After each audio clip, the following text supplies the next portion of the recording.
14, God sent a hero. The Messiah means the same thing as the Christ, the one God chose to save us, the hero that God promised that he would send to save us and defeat Satan. Let's talk about how God kept telling his people how they would know the promised hero when he came. God kept telling Israel things about the Messiah through his prophets. A prophet is a person who received a message from God and would tell others about it. God would tell the prophets prophecies. A prophecy is a message from God about something that would happen in the future. Now, let's jump into the big story of the Bible, the gospel. The gospel is the good news, God's plan to save his people by sending his son Jesus, who lived a perfect life on earth, took our punishment by dying on the cross. 3 days later, God raised him from the dead to conquer sin and death. Jesus did all this so he could offer us the opportunity to choose to admit our sins, believe in Jesus, and choose Jesus as the King over our lives. As we read through the most important true story, let's check off the prophecies about the Messiah when they come true through Jesus. Each prophecy about the Messiah will appear with this symbol.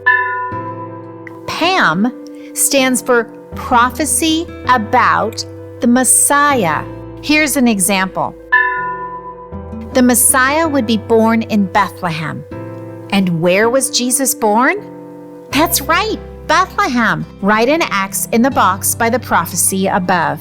Here is another prophecy God told his prophet Isaiah hundreds of years before Jesus was born on earth.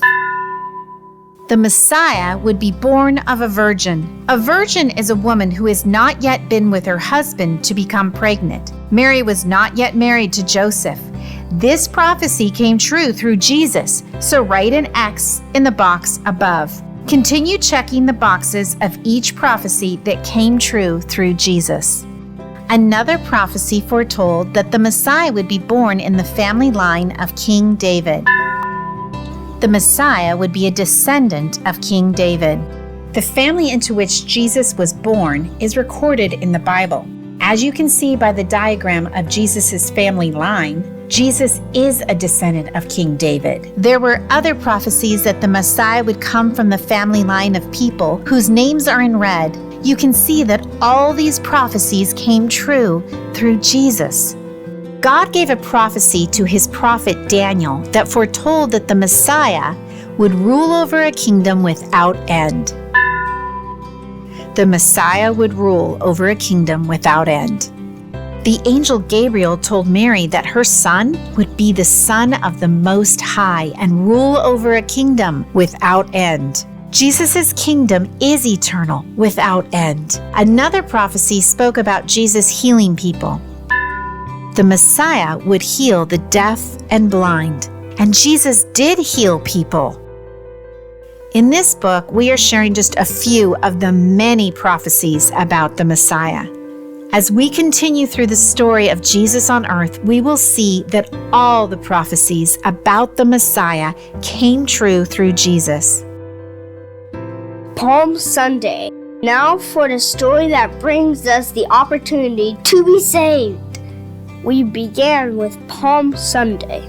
One Sunday outside Jerusalem, Jesus told his disciples, "Go into the village. As soon as you enter it, you will find a donkey tied there with its colt.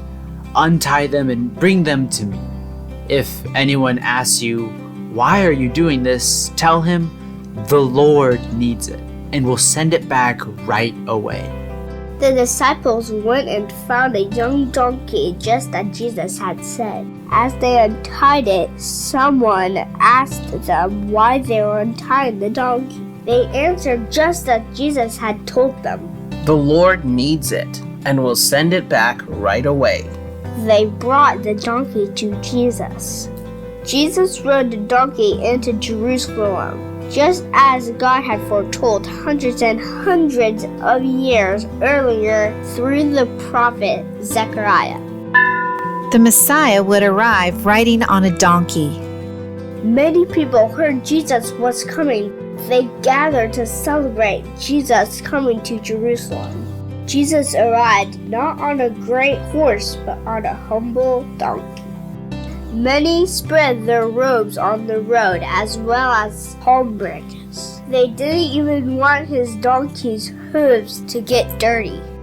They waved palm branches and cried out, Hosanna! Hosanna! which means, "Save us now, save us now." They also said, Blessed is he who comes in the name of the Lord. Hosanna in the highest. They greeted Jesus like a king. Israel was ruled over by another nation, Rome. Rome had conquered Israel. The people of Israel hated Rome, so some people expected Jesus to conquer Rome and rule over Israel as king. But that is not the kind of king Jesus is. Jesus wants to be the king over our lives. We make him the king over our lives when we believe in him and we obey him. Jesus went to the temple. The temple was their place of worship. Jesus was furious when he saw the money changers and the sellers making the temple courts a place of business. The sellers were selling animals for people to buy for sacrifice. The sellers were charging very high prices. All this buying and selling for profit was going on inside of the temple court. Jesus threw over the money tables and the tables filled with animals to buy for sacrifice. Jesus said, God has said, my house will be a house of prayer, but you have made it a hangout for thieves. Jesus has been given ultimate authority by God the Father.